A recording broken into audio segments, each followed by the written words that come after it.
On this episode of Narcissist Apocalypse, we talk with an abuse survivor named Kristi, and Kristi was married to a manipulative, dangerous abuser. It's a story of boundary pushing, cognitive dissonance, the fog, financial control, and survival.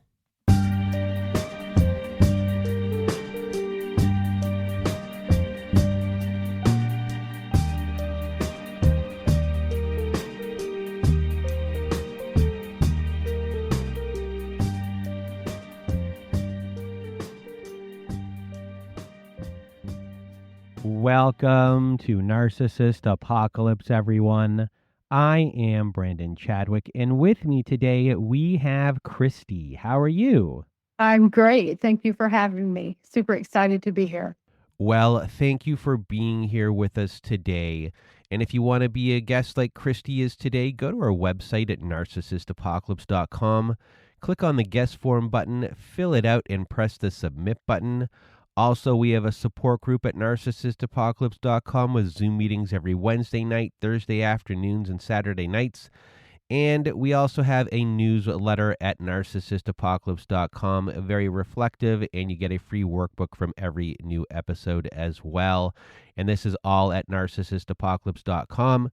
And today we do have a big content warning as we do discuss physical abuse, sexual coercion, and assault, and animal abuse in this episode. And for the animal abuse, it is a couple of times. So when you hear that the abuser went into the forest and left Kristi and the children in the car, don't listen for about 5 minutes just to be safe. And same when a raccoon is mentioned. So that is your big content warning for today. And today you're going to hear Kristi's story. And Kristi was married to an army man who was always in these special units, getting deployed very often. So there were lots of reprieves from the abuse for Kristi. So she's getting these two different worlds that she's living in. There's this cognitive dissonance when this is happening, being a patriotic family versus what is happening behind closed doors. And this abuser really didn't care to smooth things over, and he knew Kristi just wouldn't leave. Fear, obligation, guilt, and shame were really strong in this story that were keeping her here with this coercive control.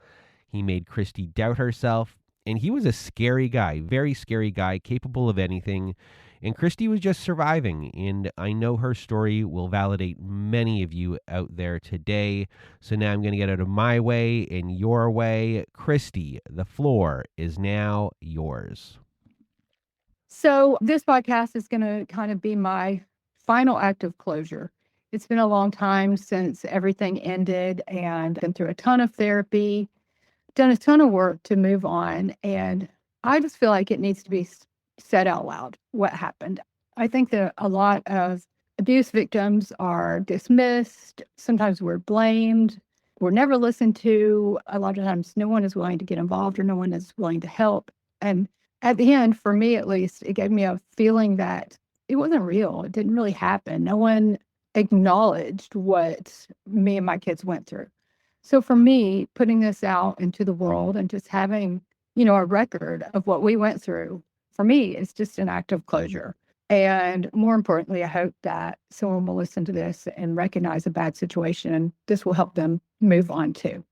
So that said, I've been planning to do this since 2019, well before I left my abuser, but listening to this podcast and listening to other people and being able to relate to their stories really helped me to initially understand what I was going through, and then later on to get out.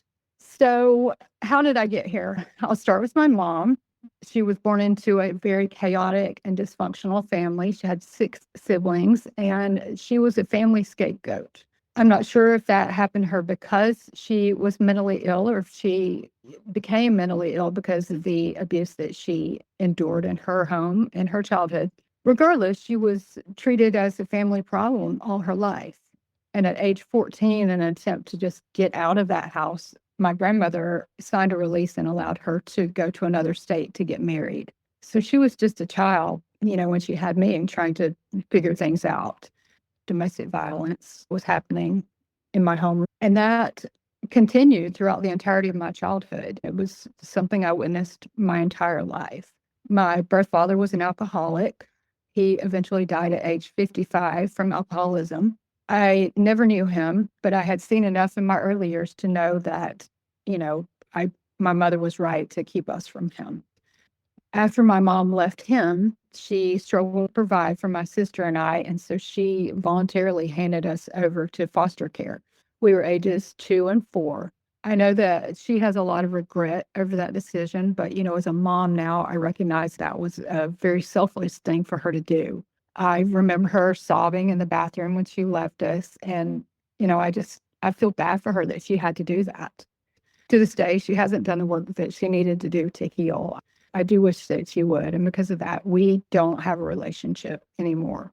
And I just say that to say, when you go through something like this, it will change you and you have to do the work on yourself. It's not fair. We're not the ones doing the abusing, but we are the ones that are damaged. And if you don't address the damage, then it continues. So, when she left us in foster care, and initially it was really rough. We were placed in a home with a lot of other kids. I don't know how many, but I remember 4 or 5 kids, sleeping in the same bed, and with all different ages, boys and girls. So around age 5, I was molested by one of those boys. I remember that he was a teenager. I think he had some special needs. I think he had an intellectual disability. So I told what was happening, and I was simply made to sleep in the floor instead of sleeping in the bed. That didn't stop anything. It continued. Luckily, I had a caseworker that was just fantastic. And for some reason, she knew what was going on, or maybe she didn't, I don't know, but she moved us to another home, a more stable home. And we were very well taken care of there. We stayed for about 2 or 3 years and went back home after my mom remarried. At that time, she was super involved in our lives. She was, classroom mom, Girl Scout leader, doing her best to just being involved and present mom. Looking back, I really see that she was always fighting to create stability for us, but, whatever man she was with was derailing her. I say that because that's a theme that I ended up emulating in my own adult life. Despite her efforts to create normalcy, there was, again, alcohol abuse, violence, financial inconsistency. We moved around a lot. Every year or so, a new house, a new school. There was never a sense of stability or, long-term friendships couldn't be cultivated. And more importantly, there was never an opportunity for an adult to see what was going on in our home because, we came in with it so frequently. So, what are the traits that have been created in you at this young age? What issues have been created within you? Self-worth issues? Are you become a people pleaser? Are you not rocking the boat? What's kind of going on here with you at this age, which could hinder you going forward or just hinder you in the present time as well as a child? Yeah. So, early on, I was desensitized to things like alcohol abuse, chaos, violence, mental illness. I don't know if it's because I was the oldest daughter, but I ended up feeling like the caretaker for my parents and my sister. I was always watching over her, from the time we were in foster care. I felt like it was my job to take care of her, to watch her, make sure nothing bad happened to her, like what was happening to me. And that continued into our teenage years. As far as my parents were concerned, they would often ask me to pour out their alcohol or to put water in their cigarettes when they wanted to quit. And then they would turn around and ask me to walk to the store and buy them more. I was also asked to mediate their violent, drunk arguments. I would step in between them and bring logic into the room, and they would praise me for being the smart mediator who fixed their problems. And, it was always such a good thing that I was doing. And then when the arguments turned to violence, I felt like it was my job to hide the car keys, hide anything that could be used as a weapon, to pour the alcohol out. I would put my sister under the bed. There were many times I twirled baton as my extracurricular activity, and there were many times where I would beat my dad off of my mom with my batons. Throughout all of this craziness, something that really stuck with me is something that my mom always would say is that, this is not normal. This is not how people live. This is not how it's supposed to be. Don't grow up and do this in your life. And she would say, never put your welfare and your well-being in the hands of a man. Just don't give him that power. Unfortunately, I didn't listen. So, right before you meet the abuser, what is your life like right before? And like, what are you looking for in the world? Life was good. I was a single mom, but I was, living alone. I had a career. I was providing for myself. I was stable. I wasn't interested in having a man in my life. It just wasn't a priority at that time. Everything was moving along just fine. I wasn't looking for anyone. I didn't need anyone. I felt like I was really listening to that advice my mom had given me at that time. And then I meet, the person that my story is about, my abuser. It was around 2002. My sister had invited me to her house for Thanksgiving. And she kept telling me about this wonderful guy that worked with her husband. They were in an elite Army special operations unit. I really wasn't interested, but she kept saying, he's great. He's great. He's, all these things. He's so cool, and I really just still was saying, no, I don't care. But then I realized, I didn't have any plans for Thanksgiving. So it was like, okay, I'll go down and, we'll have Thanksgiving there. So we did, and the guy was there. I wasn't attracted to him at all. He smelled like cigarette smoke. He had really bad body odor. His clothes didn't match. I thought his haircut was really goofy. I just was not interested, like, at all. And then, later I was looking for my son. I realized I needed to check on him. I couldn't find him. So I walked outside to the playground and he was in the swing and my ex was pushing him in the swing. And that was all it took. I completely fell for that. He needed a dad. I was like, oh, how sweet is this? Maybe this guy's not so gross after all.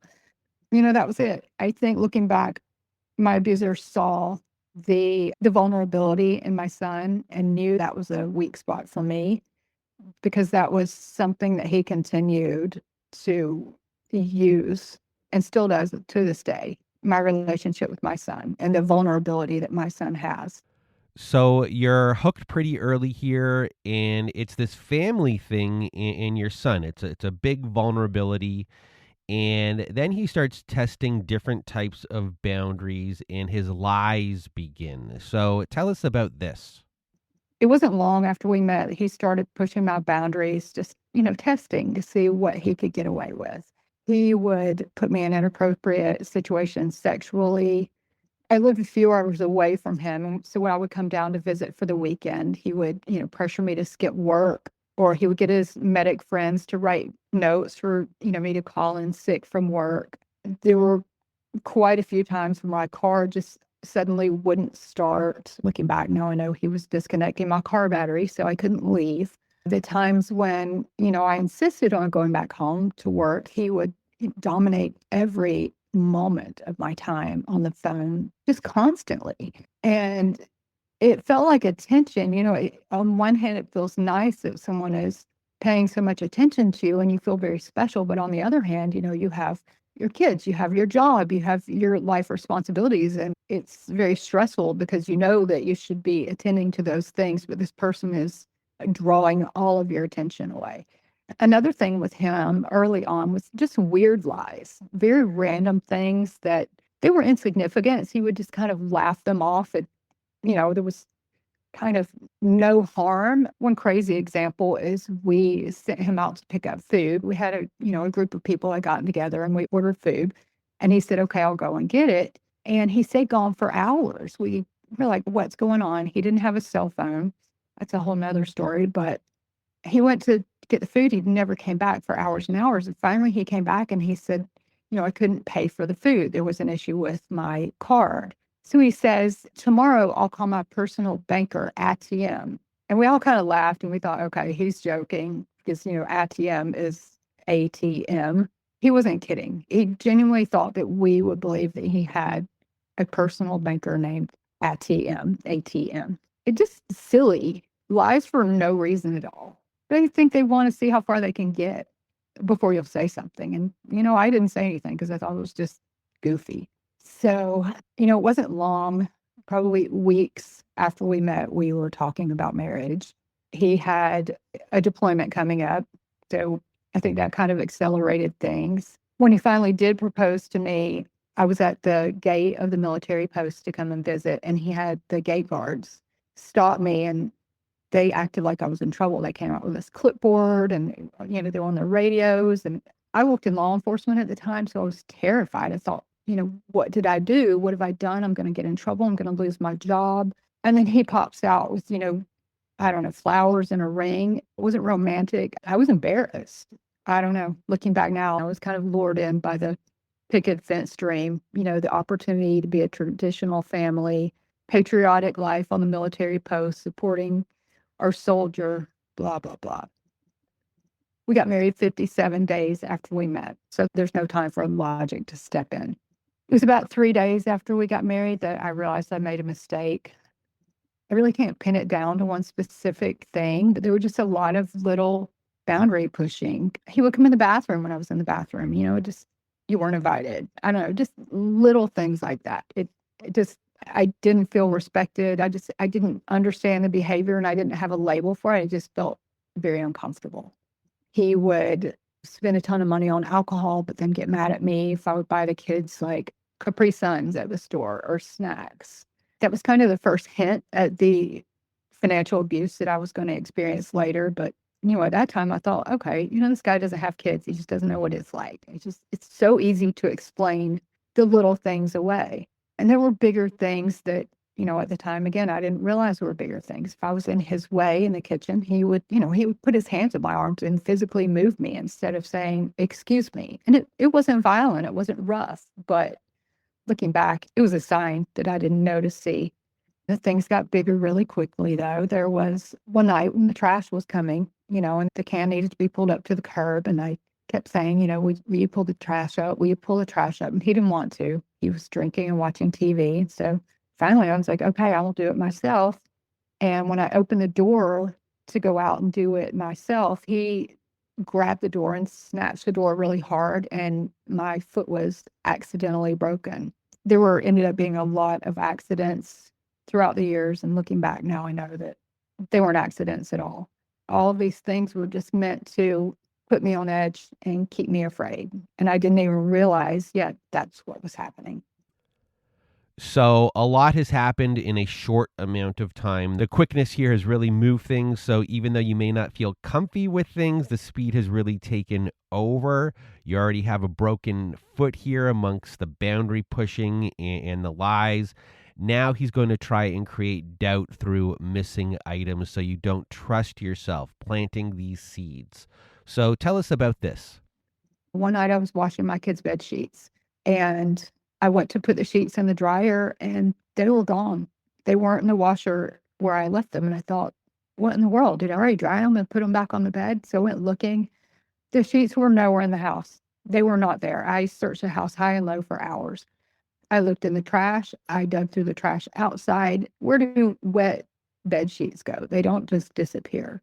And I mean, he was doing things to make me question myself, doing things to make me feel crazy. And I didn't have a concept of someone being like that at that time. I didn't understand that people could be that way. So the pieces didn't come together for me. I just started feeling off, just like something wasn't right. I think at that time, I really just thought, well, you're super independent. You've been doing all this on your own for a long time. You're not used to sharing a space with another person. He's just getting on your nerves. I thought he was just irritating me. And I would say, well, he's going to deploy soon. And then I would feel really bad about that because, obviously you don't want anyone to go off to war and be in danger. But also, I was looking forward to it. I would be alone again and not have to deal with all of those things. And during those times, it was just us on the military post, and it was, all patriotic and our hero. And there were letters from overseas and phone calls from war and homecomings. It was kind of straight out of a Lifetime movie type stuff, So I kind of at that time was just in a constant state of cognitive dissonance where, things were terrible, but things were also a fairy tale. Looking back now, I realized that the fairy tale was completely created by me. He wasn't even a part of that equation at all. He was a part of the nightmare. So eventually you do get pregnant. So what happens from here? In a lot of abusive relationships, the abuse is more severe during pregnancy, but that wasn't the case for me.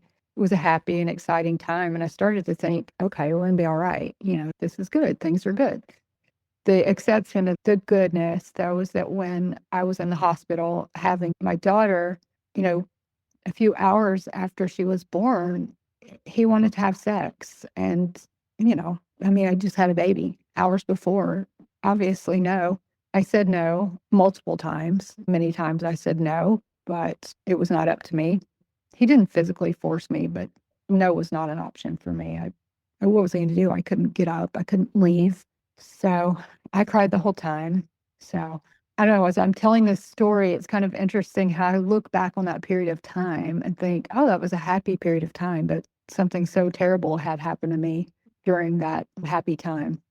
I guess that's just another example of the cognitive dissonance that you feel in a relationship like this. Like things are great, things are really not great at the same time, and it just really screws with your head. After we came home from having the baby, my sister's husband that had introduced us was my ex's supervisor, I guess, in the Army. And they had a disagreement about the amount of time off that he was to get. It really turned into a kind of bigger deal than it needed to. And the unit said, hey, one of you has to go somewhere else. So it could have been as simple as moving to another company within the same location.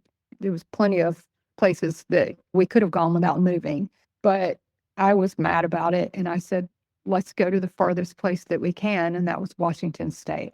So we loaded up our kids in the car and, went on this grand adventure from Georgia to Washington.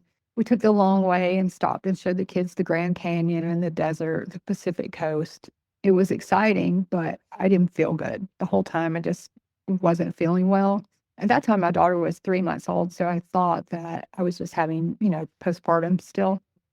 We were sharing hotel rooms every night with the little kids. And so, between that and me not feeling good, obviously sex was not happening. That infuriated him.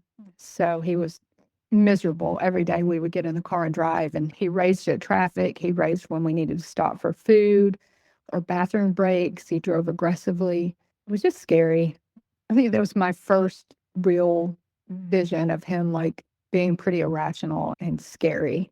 So at one point he stopped. We were kind of in a rural part of Oregon, and he needs to use the bathroom. There was nowhere to stop. So he just pulled off the road and walked into the woods. I thought, okay, this is just going to take a minute. But hours later, he had not come back. He left us sitting on the side of the road for hours.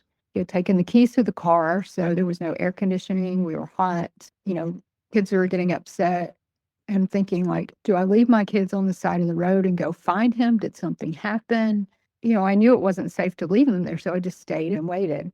Finally, he came back to the car, and he looked a mess. He had blood on his face and blood on his clothes. And he said he found a river, and that beside the river, he had found a dog that someone had stabbed. It's a strange face when he told me, and I can't prove it, but I know that he killed that dog. I know. I can't tell you how I know, but I know. So when we finally got to the new duty station, the deployments were even more frequent. He was gone a lot. It was a huge relief to having him out of the house. I was able to establish routines with the kids, and life was relatively peaceful when he was gone, but I still wasn't feeling good. The postpartum symptoms should have passed by this point, so I went to the doctor, and I found out that I was 7 months pregnant. I had gotten pregnant in the hospital bed the day that my daughter was born. So these, 2 back-to-back pregnancies changed my body and health forever. Also put, my son's life at risk because I didn't receive proper prenatal care. But my ex really didn't see a big deal. I need to interject here because I know that my kids will someday listen to this. I want you, my son, to know that Psalms 139:14 tells us that we're fearfully and wonderfully made. In this context, fearfully means with great reverence. That means that God makes no mistakes and you're put here for a reason. I'm telling this story because it needs to be told, but I don't want you to ever be ashamed of who you are or how you came to exist. You're a blessing to me and your siblings and the world, and we're glad that you're here. So back on track, like I mentioned before, the deployments were more frequent. And it was such a relief when he was gone. I mean, I felt really guilty for wishing that he would go to war, but my sanity depended on it. One night when he was home, we had been having a problem with a raccoon getting on our trash.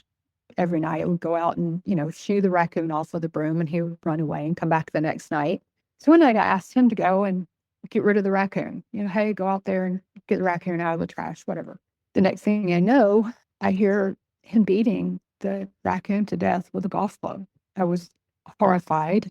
I put a pillow over my head, and I can still hear those sounds. And thankfully, my kids were in bed and they didn't hear it. And when I brought it up to him, that this was not okay, he said, "You told me to get rid of it. You told me to get rid of it. What did you expect me to do?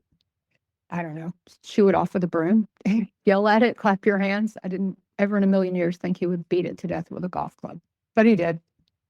Before one deployment, we were, having a chat, talking about, him leaving. And I just had a really bad feeling in my gut. There've been a lot of times on deployment where I kind of worried for his safety, but this time it was a different feeling. I kind of had a feeling that he had been doing some bad things while he was away.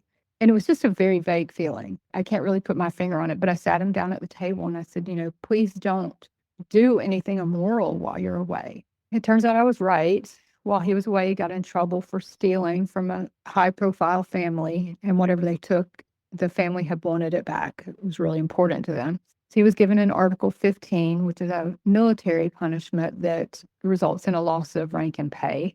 We were already trying to get by, on a military enlisted paycheck. He ended up being home a lot, and he was miserable. He was drinking, aggressive. He got arrested for stealing gas at the military gas station. He was constantly stealing things that even if he had the money to pay for it, he was constantly just stealing things. So right here, I'm just going to stop you for a second. We're hearing this story. We're dealing with someone who is unhinged, in what he does to animals is just reprehensible. He's now stealing. He's a drinker. You are scared of him. You're now far away from your home, which initially you thought was maybe a good idea, but you're not around any support. I doubt the army is going to be supportive here. So how are you feeling here? Or not how are you feeling? What is your thought process right here? Because you're dealing now with someone who is scary in a lot of ways. You're seeing some terrible things. Are you reaching out for help? Are you saying to the person that introduced you, what were you thinking? Or are you just frozen here of not knowing what to do? Or do you think he can change? At this point, looking back, I would have thought I would have been a lot more reactive by this point, but I wasn't. I think that I had 2 little boys in elementary school and I had 2 babies. Literally, I would have to take 2 grocery carts around to hold all the kids. I think I was so overwhelmed and just trying to survive the day-to-day and just counting on the times when he would leave. I don't think I had the space to really consider what we were going through just yet. I knew that it was bad. I knew that you weren't supposed to behave that way. I knew that you weren't supposed to drink that much. I knew that, it's not okay to harm animals. And I always had a problem with it and I always brought it up. But as far as trying to understand him or trying to get away from it, I didn't have that capacity at this point. So I just wanted to talk about another time that he got in trouble after he got the Article 15, and he had another opportunity to go to a different school and kind of retain his elite status, which was very important to him to have those titles. He was offered a chance to go to a very secret special operations school. Apparently, if you ask anyone about this school, it doesn't exist. It's a super secret thing. That's all I know. He didn't know what to bring to the school. So he went on kind of an online forum and was asking, for a packing list. That's a big no-no because then, he openly talked about the school that, we don't talk about. So yes, he ended up with another Article 15, and they talked about a court-martial, which is a criminal proceeding in military court. And because of that, he was released from his special operations unit. That was a big deal. I'll talk about that in a minute. But, years later, he told me with that same smirk on his face that during that deployment where I told him don't do anything immoral, he had killed women and children on purpose and that he wouldn't hesitate to do the same to me. And he told me that he called in an airstrike on a bunker and that after he had called in the airstrike, he learned that it was full of women and children and that he could have stopped the strike, but he didn't. He pretended like he was upset when he told me, but there were no tears. It was obviously fake. I think he was trying to intimidate me. And I think that he was, at this point, was trying to really create this narrative where he had PTSD, where he was so messed up by the things that he had to do. And I think that he was trying to kind of make me feel sorry for him. Like, oh, I did this terrible thing and I feel so guilty about it. And I did it because I have PTSD and won't you feel sorry for me?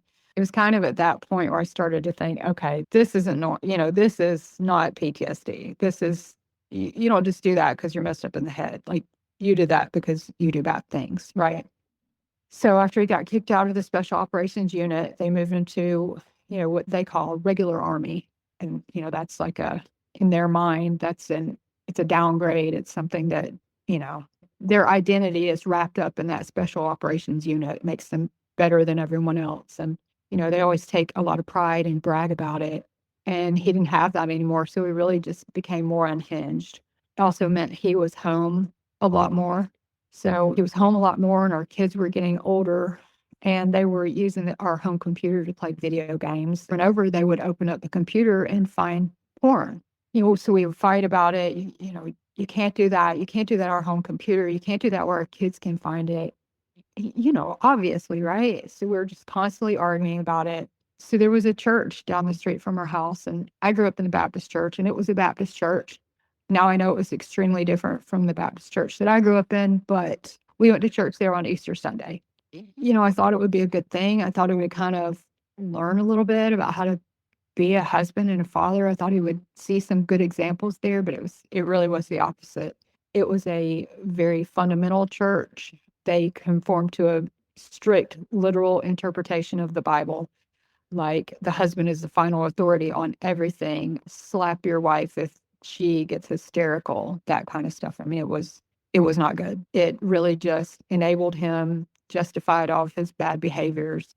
A lot of those guys were doing it too. And if they weren't, they certainly weren't stopping him. The preachers were coming to our house and counseling both us as a couple and counseling him separately about the pornography addiction. And right around the same time as they were counseling us for these things, he decided that he was called to preach. He had been chosen by God to be a preacher. So, to my dismay, completely, this church allowed him to stand up and preach in front of the church. It was wild. It was crazy. There were a lot of times, because I didn't at all believe in what was going on in this place. There were a lot of times where I would just refuse to go. And when that would happen, he would go and he would stand up in front of the church and ask them for prayer and tell them that I was backslidden. I had fallen away from God and that I needed prayer, and I would come in sometimes when I would go and I could tell that everyone was feeling sorry for me and looking down on me because I was falling away from God. Anyway, there was one time where I didn't want to go, but he literally forced me to. And so I went. The church was about 30 minutes from our house. And ever since I'd had these two babies so close together, I know a lot of ladies will understand you really can't wait when you need to go to the bathroom. So I kept saying, I need to stop. I need to stop. I need to go to the bathroom. And he would not stop. And he just wouldn't stop. And eventually I peed my pants in the car. So we did not turn around and go back home. We continued on to church where he took the kids in and the car keys. And I had to sit in the car for 3 hours in wet pants. So obviously by this time I was really getting depressed. I had two elementary school boys, two babies under 2 years old. The church had pressured me into homeschooling and it really was just more than I could handle. That was really at a low point. So the army is giving the abuser here a slap on the wrist, essentially, for everything The church is also making him feel more emboldened. He's getting away with just everything, and you are just surviving as best you can. You get these reprieves here when he goes away. These are these like safe spaces for you to regroup. It's a little piece of normalcy, but it's also creating this cognitive dissonance, as you mentioned earlier. And during one of these reprieves, there's this family death that occurs, and he gets to come back briefly. And this is when you discover, amongst the many things already, that infidelity here is now on the table. So tell us about this. In this new unit, his deployments were a lot longer. He was gone for 18 months at a time. So during one of the long deployments, there was a death in my family back in Georgia. And after the funeral, we went down to Florida to visit his family since, we were already across the country. We met up with his mom and a female friend of his family who, up until that point, he'd always referred to her as his sister. I guess just they grew up as childhood friends is the best way to explain it. So we went to this park with the river, and he and the sister took the older kids down to the water to swim while me and his mom stayed up with the babies and were grilling hot dogs. And at one point, I walked over to the water to check on my boys, and I saw my ex and this sister very close to each other in the water. And it looked like they were having sex in the water. I thought I was crazy, and I turned back around and I looked again, and it really looked like they were having sex. So, I confronted him after the fact, and he was like, "That's the craziest thing I've ever heard." And I was like, "Yeah, you're right. It is crazy. You're in the water. The kids are right there. Of course, I'm crazy. Yes. Okay." And, I really beat myself up for thinking that, because how absurd, right? But years later, I bumped into the sister on social media, and I noticed her son, and I thought, wow, he looks exactly like my ex-husband. How strange. And so I kind of scrolled back and found a post where she had posted his birthday, and I found a conception calculator, and wasn't surprised at all to find out that the kid was conceived the exact day that I thought I saw them having sex in the water. To this day, they both deny ever having touched each other in that way. But I mean, let's be real. The kid is on my ex-husband's health insurance. So, he has a kid. It wasn't long after that, we're still in Washington State, and it was really far from home. I realized that, I had to leave. This was crazy. Every time we were having a fight, he was threatening to take my kids away. He would tell me that, I was fat, I was unemployable, and he was right. I had gained 100 pounds. I could no longer work in law enforcement. I wasn't fit for that job, and I didn't want to. As a mom, he would constantly say, 50-50 custody. And he would say it with this evil tone to his voice that it scared me. The thought of having to leave my kids with him 50% of the time was terrifying. I felt like they were safer with us both in the house full time, because at least then I had some control over what they were witnessing, what he was doing to them. I felt lesser of two evils is to not let him get custody.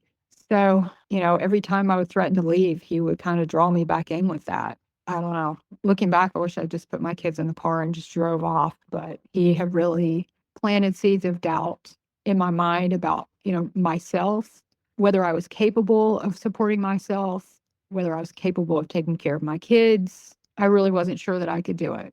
And anytime that I felt like I really could, something would happen with our money. I would go to the gas station and none of my cards would work, or I would call the bank and they'd have been reported stolen, or he would take his money and direct deposit it to a different account. So it was almost like anytime I got up the guts to start the process of getting out, he would just smash me back down with money, where I was stuck and felt stuck. Around this time, there was a particular Christmas. We had loaded up all the kids in the car, and we were about to go Christmas shopping. I don't remember exactly what the disagreement was, but we both ended up back in the house, and the kids were in the car. Kept trying to get back out. We were in our bedroom, and I kept saying, I need to get back out to the kids. They're in the car. Whatever it is, let's talk about it later. I don't even remember what we were fighting about, but I had been using my flat iron to do my hair before we left, and it was still hot. And he picked it up and threw it at me until I put my hand up to shield myself from the thing, and it burned my hand, and the cord wrapped around my arm, and it broke my hand. So I'm like screaming, the kids are out in the car. I'm hysterical because I'm hurt. And he's standing in front of the doorway, blocking me from leaving the room. And that may have been the first time that ever happened, but that became a thing where he wouldn't put his hands on me, but things would accidentally happen, and he would frequently block the room so I couldn't get out. And during this, he called 911. He told the operator that I had threatened to drive my kids off a bridge. Thank God she could tell what was going on. The police came and he was arrested. He was charged with assault and false imprisonment. So they took him to jail. And, when he went to jail, he kept calling me. He kept saying, if I am convicted of a domestic violence charge, I won't be allowed to carry a gun anymore, and I'll get kicked out of the Army, and then we won't have any money. We won't get paid. And then what will we do? How will we survive? And so again, money. And I was scared to death, oh gosh, what will we do if he can't be in the Army?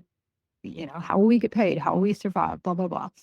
So I wrote a letter to the judge, and I told him it was my fault, and that my husband needed to be let out and to drop the charges. And I basically accepted responsibility for it all, even though it was not my fault in any way, shape, or form.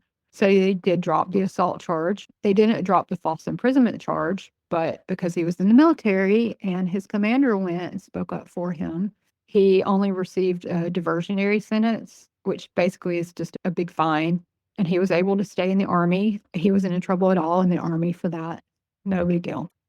So after these past incidents where he's really laying on the obligation to the family and finances, the guilt of it, if he has to go to jail, the fear of what would happen, all of those things tied to money and hardships are going on here, and you conform, and he will eventually get a new job, and this means moving again. And like in lots of survivor stories, not all, but some, moving means a reset, and it may not last long, but there still can be a rest in this reset. So tell us about this.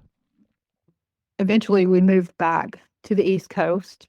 We had a different job, and he was a lot happier with his job. He was kind of back in a special unit again. So he was, I guess, feeling better about himself. So the day-to-day abuse slowed down.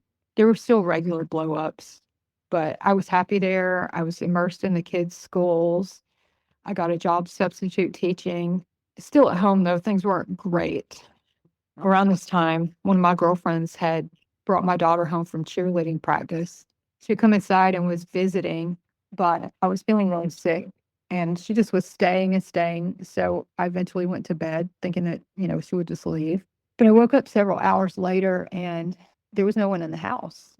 So I go looking, around, trying to figure out where my ex-husband went. It was the middle of the night. I opened the garage door, and they were in the garage. She was sitting on my washing machine with her shirt off, and they were making out. I couldn't believe my eyes, so I just slammed the door shut as fast as I could. And then I guess she left, and they both just denied it. And at this point, I was feeling so crazy that I didn't know what to believe. I literally was questioning, did I see what I know that I saw? Things would happen now, and, he would say things, and 5 minutes later, I couldn't remember what he had said that upset me so bad or that was so wrong. We would have fights, and the next day, I couldn't even remember what it was. My mind was just blanking things out completely. And around this time in Florida, that job was coming to an end. And of course, he needed to be in a special school. So he found another opportunity to go to a school to be in another elite unit. He had to go to North Carolina for that school for a year. And, by this point, the kids were in school. Everyone was firmly planted in life. So we decided to stay home. Again, the crazy money things started. The money was gone out of our accounts. There were crazy charges that I couldn't, he couldn't explain. The direct deposits were changing. So, I asked him, what's going on? Why is this happening? You've got to stop. I can't pay for the kids' activities. blah, blah, blah. He says, well, we're separated. What do you expect? We weren't separated. We had not discussed the separation in any way, shape, or form. He had simply gone to school and we stayed home. It wasn't a separation like that. I found out that he was spending thousands of dollars in strip clubs. Meanwhile, we were at home with no food. Sometimes our utilities were getting shut off. Found tons of steroids in our closet. Kids were being threatened to get kicked out of their sports because I couldn't pay for it. Sometimes the kids' friends were having to take them to school because I didn't have enough gas. So I filed for divorce. Immediately after that, I found out he was having an affair. And I don't know why this bothered me so much. I should have seen it as a blessing, but I did not. I was hysterical. I immediately uprooted my kids and we all went to North Carolina to fix things. And I withdrew the divorce. I think at this point he realized that he could get away with anything and not lose me. So the abuse really intensified exponentially at this point. He continued, obviously, to see the girlfriend. There was more of the same financial abuse, mental abuse. He started calling me a lot of names that he hadn't called me before. He's constantly telling me I was bipolar, just like my mother. I'm not. I was definitely depressed, but several violent arguments where, we would call the police, but because we lived on military housing, they always, every time sided with him. They would see red marks on me and bruises on my arms and stuff where he had manhandled me, and every time they labeled me as the aggressor. So you have been the main receptacle for your ex's abuse, but now your son will become an even bigger target than before. So tell us about this. He played a lot of mental games with him. There was a lot of, I guess the best way to describe it is like push and pull behavior. They would spend all this time together, hunting, fishing, having all this one-on-one time. He was my son's wrestling coach. But then during those times, he was also really abusive to my son too. For example, one night at wrestling practice, my son got a bloody nose and he went to clean his face. And my ex started screaming and calling him a pussy for going and cleaning up his nose. Whenever I stand up for him, there were just huge arguments, telling me that I was making our son weak and that I needed to let him be a parent. I remember during this time, he would stay up all night long and he would sit on the couch in the living room whistling and sharpening knives. Just 3:00 in the morning, I would wake up and he would be whistling and sharpening knives. Like, it was terrifying. It was very scary. We'd had an argument around that time where, again, he stood in the kitchen doorway and wouldn't let me leave the room. And for the first time, I fought back. Fight or flight kicked in and I couldn't leave, so I fought. I grabbed his neck and I squeezed until he passed out. He fell on the floor, and when he got up, he was laughing this evil, terrifying laugh. And he said, "That's the most alive I've felt in years." I was scared to death, so I called the police. They made him leave for the night, because we were fighting. But while he was packing, I could hear the police laughing with him, and they called me a crazy bitch. So while he was gone, I packed up my kids and my dog, and we went to a battered women's shelter. We got there, with my car, and my kids brought their video games. And I felt like such a jerk for being there. I mean, most of these people didn't have a vehicle and were struggling to provide food. And I felt like we didn't belong. So we left. We got back, to our house, and he eventually came back home. And something that had happened in the beginning was happening very heavily now. And that was, he was hiding things. He would hide my shoes. He would hide my car keys. Groceries would just randomly disappear. Like, I would put a gallon of milk in the refrigerator and then it would just be gone. Like, nobody used it. It was just gone. So I just really started to feel confused. And around this time, I started having some pretty serious, like, neurological issues. And I know that's what it's from. I know that, like, just staying in that state of constant cognitive dissonance really messed with my health. And around this time, my ex he started another school for another elite unit. I think this was probably about his last shot.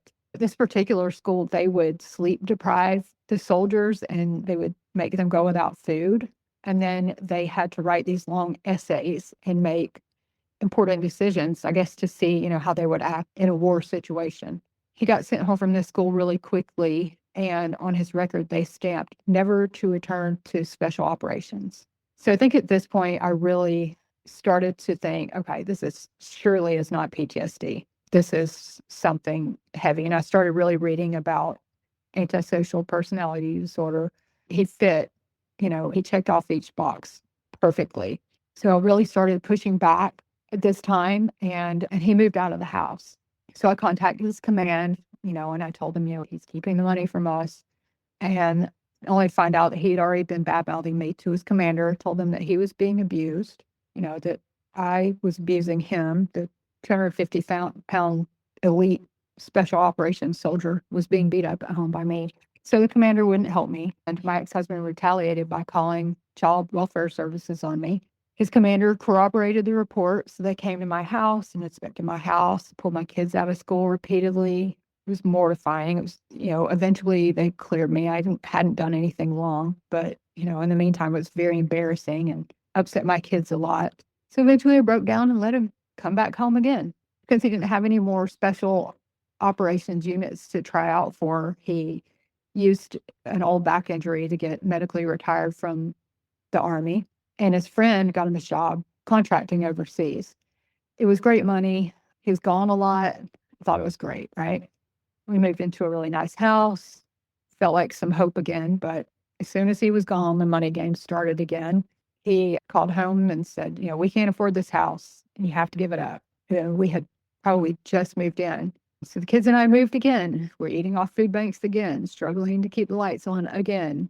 I was trying to find a job, and I, around this time, found out he was having an emotional affair with the same sister that I'd seen him in the water with years before. So I again filed for divorce. He quit the contracting job, said he was coming home to go to Florida to be with her and his family. I was going to let him go. By this point, I was like, okay, good, please do. And because I was willing to let him go, he pretended to attempt suicide. And again, I felt sorry for him. And again, I let him stay. It was almost like if I was pushing him away, he wouldn't leave. But if I wanted him to stay, he was leaving. It was just crazy. It was crazy.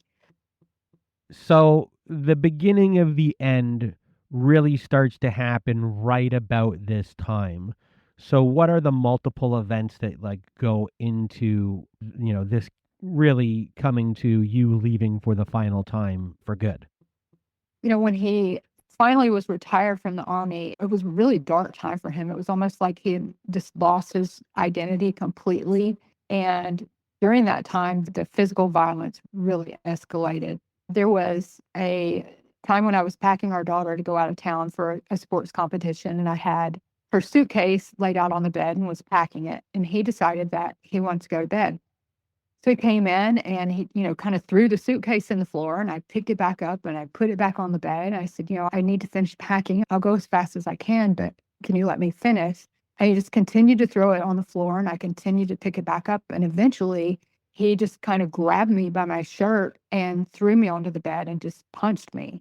Our son had heard what was going on, and he came in there and he pulled him off of me.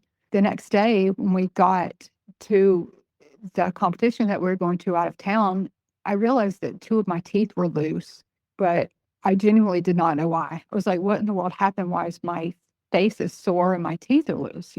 Years later, I had gone to the dentist because one of those teeth was bothering me, and he had driven me to the dentist, and the dentist looked at my mouth and he looked at my ex-husband and he said, the roots to both of these teeth are broken. What happened to them?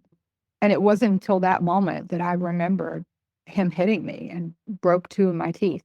That was about 10 years ago, and still to this day, I'm dealing with it. I need reconstructive surgery on my jaw to even be able to get implants put in. So around this time, I really realized that I wasn't going to be able to just file for a divorce and leave. He was not going to let me do that. I think it had been 3-4 times already that I had filed and I couldn't. So I created a 5-year plan. I didn't tell my friends. I didn't tell my family. I didn't tell my kids. I didn't tell anyone. I knew that I needed to get my mental health in order, my physical health.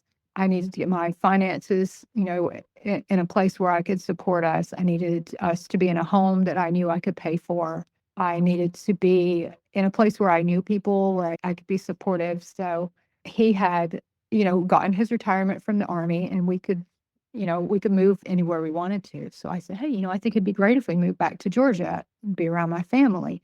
And he was agreeable, which that was good for me. I knew people here that could help me get a job. We picked a house that I knew I could pay for on my own. And I was just, I was quietly working my plan.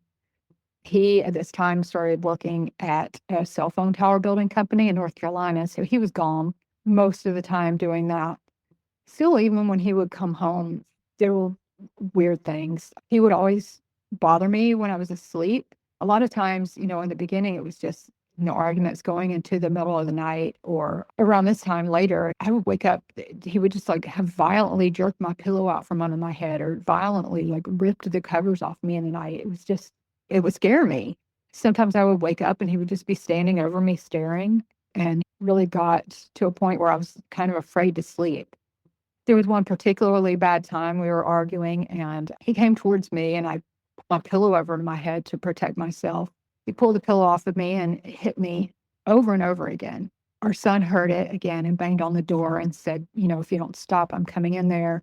And my ex-husband, he stopped hitting me and he ran into the bathroom. But when he did, he was screaming, why did you do that to me? Why did you do that to me? And he hit me. I didn't touch him. I was laying in the bed. I didn't touch him. Luckily for me, though, because I was doubting my memory so much by this point, I had started to record him. So I had a recording of the entire thing, not a video, but an audio recording, and I could hear. It was the only way that I could really trust what was going on, right? So I knew that at this point, I knew that, okay, this is not PTSD, and I think I'm married to a sociopath. But I needed someone to tell me for sure. So I convinced him to go to a PTSD program. Here in Atlanta, there's a really prestigious hospital that does a week-long program. So he went, and after 3 days, they sent him home. I don't remember what he told me about why he got sent home. It was something benign, but a few weeks later, I got an envelope from them that was addressed to me. Someone was really looking out for me, because inside was the notes from there, and it said that they had diagnosed him with antisocial personality disorder.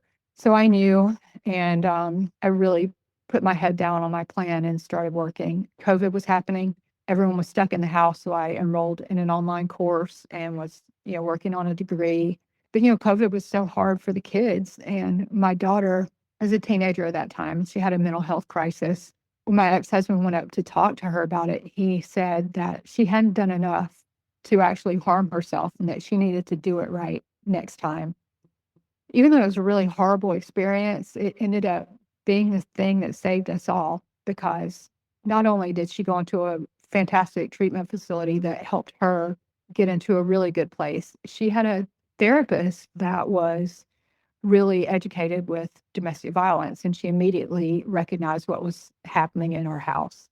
She told me that if I didn't do something soon, he was going to kill me, or that I was going to lose one of my kids. And I heard her. And for the first time, I felt like someone really saw and heard what was going on in my house. And I listened. I escalated my 5-year plan. And I asked him to leave over and over. You're not happy here. You have a girlfriend. You don't want to be with me. Why won't you just leave? And he wouldn't leave. So I knew that I couldn't leave. I knew the only way to get him out was to wait till another episode of physical abuse happened.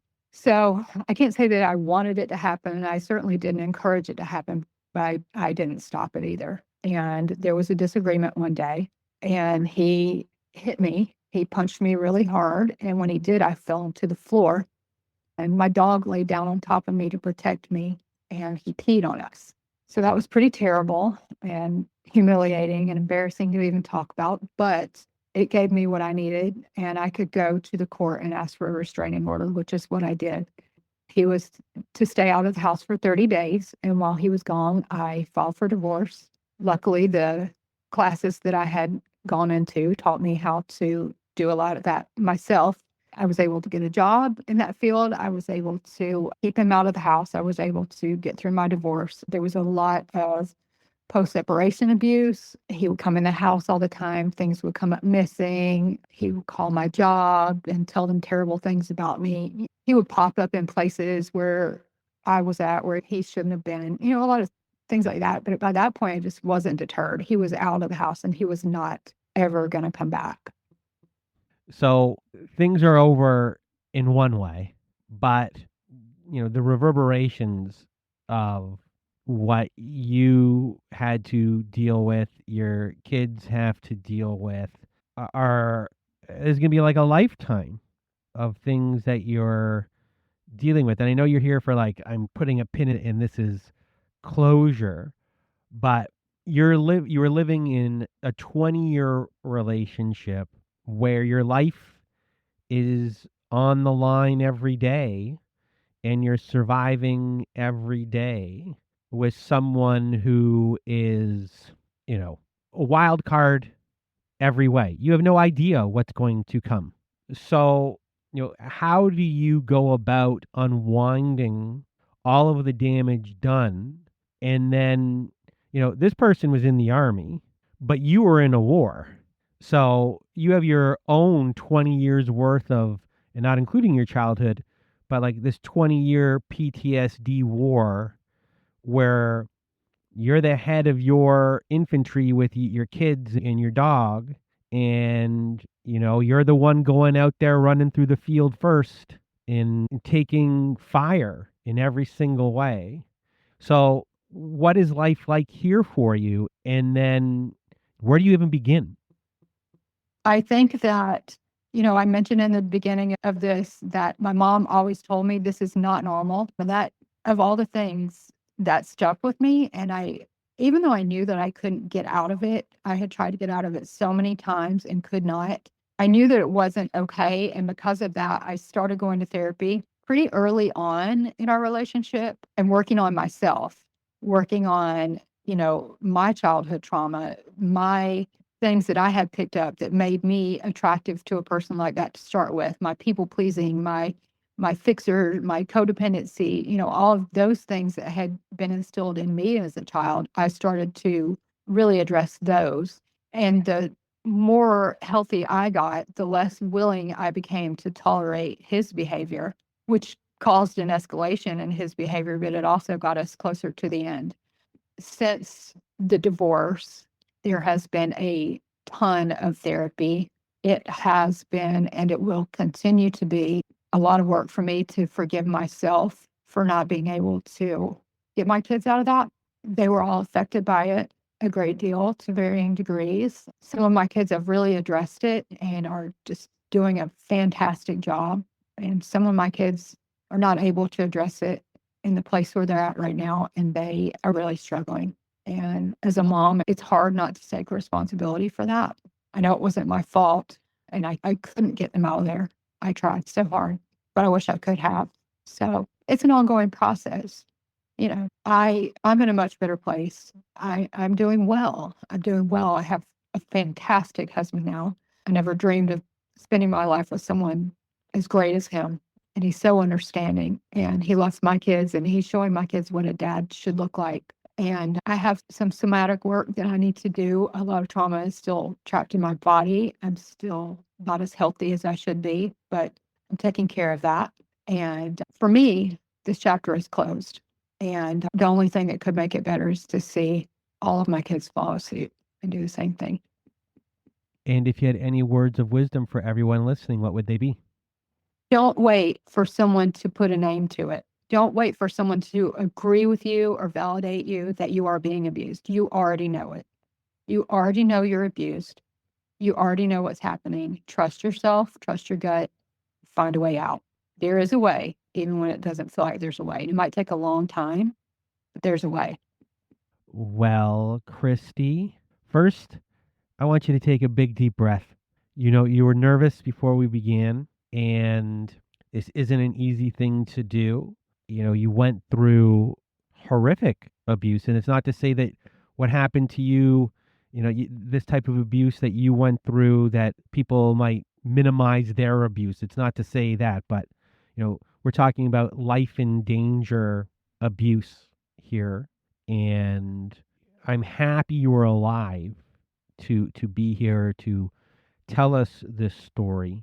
And the difficulty of how tough it is to get out of these relationships, even when you're physically abused in multiple times, and just the difficulty it is. It takes on average 7 times to leave an abusive relationship. And it's just it's a story for a lot of people to hear who are in it and in it like you were and are still struggling to get out. And hopefully they hear you today and can hear in your voice all of the same struggles that you had, all the shame that is carried along, and that you can still get out and you can deal with those things after. But the most important thing is to, get out as soon as you can and to do it as safely. What's interesting also is what you kind of mentioned there at the end was, your childhood upbringing made you people pleasing and a little bit more quiet, and you were surfing the wave at that time.